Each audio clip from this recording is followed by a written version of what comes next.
Егер біз баламызбен қарым-қатынас орнатқымыз келсе, екеуміздің арамызға көпір салғымыз келсе, онда ең бастысы олардың әлеміне қадам басу.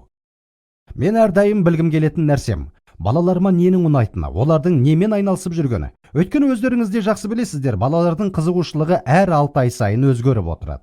Олар шын мәнінде өздерінің нені қалайтынын, не ұнататынын қармалап іздеуде. Мысалы, менің ұлым 10 жасында, өздеріңіз де білесіздер. 10 жастағы балалардың басым көпшілігі сияқты. Ол да жолдағы спорттық автокөліктердің маркаларын жатқа білетін. Әке, мынау Феррари, әке, мынау Lamborghini, ал мынау Porsche. Мен іштей таңғалып, оған автокөліктер ұнайды екен ғой деп ойлайтынмын. Оған Lamborghini әперсем бе екен, қой, одан да жалықса дүкенге қайта өткізе алмайсың деп қалжыңдайтынмын. Сонда мен неге маған баламның әлеміне қадам баспасқа деп ойладым. Сөйтіп мен кітапханаға барып, Беверли-Хиллстегі қымбат автокөлік дилерлерінің мекенжайлары көрсетілген анықтама кітапшасын алдым. Сол кезде біз Сан-Диегодан 2,5-3 сағаттық жерде орналасқан Джулиан деген қалада тұратынбыз. Содан кейін мен қымбат спорттық автокөліктер сататын әрбір дилерге хат жаздым. Мен былай деп айттым: баламмен уақыт өткізу үшін мен еш нәрседен тайсалмайтын әкемін. Ал ұлым спорттық автокөліктерді ұнатады. Егер мен ұлымды мектептен сұрап алып, біз осындай күні сіздерге келсек, бізге тест-драйв көрсете аласыздар ма? Мен хаттың ішіне конвертті де қоса салып жібердім. Барлық дилерлер жауап берді. Содан мен ұлымды мектептен сұрап алып, екеуміз көлік дүкеніне бардық. Керемет уақыт өткіздік. Қандай да бір 3 сағаттың ішінде біз $1,5 миллион қыдырдық. Әрине, біз сонша құртқанымыз жоқ, жалпы құны $1,5 миллиондық көлікте қыдырдық. Менімше, ұлымнан гөрі мен өзім мәз болған сияқтымын. Керемет уақыт болды.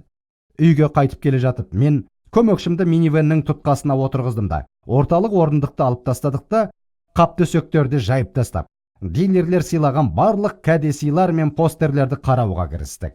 Мен балам, саған қандай машина қатты ұнады деп сұрадым. Маған Porsche ұнады. Сонан соң мен оған былай дедім: балам, осыған біздің отбасылық құндылықтар тұрғысынан қарап көрейікші.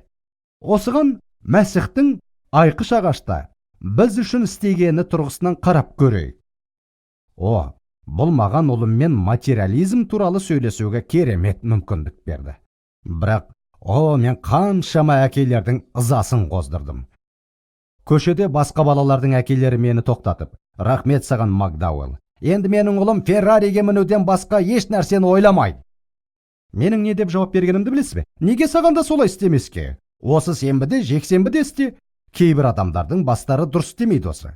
Менің ұлымның жасы 32-ге келсе де, әліге дейін сол туралы есін алады. Ол бала тәрбиесі туралы сөйлегенде, ол менің ата-анамның мен үшін жасаған ең үлкен сыйлығы. Олардың менің әлеміме қадам басқаны. Сосын ол спорт автокөліктері туралы айтып беретін. Балаңыздың өміріне қадам басыңыз, сонда ол да өз кезегінде сіздің өміріңізге қадам басады.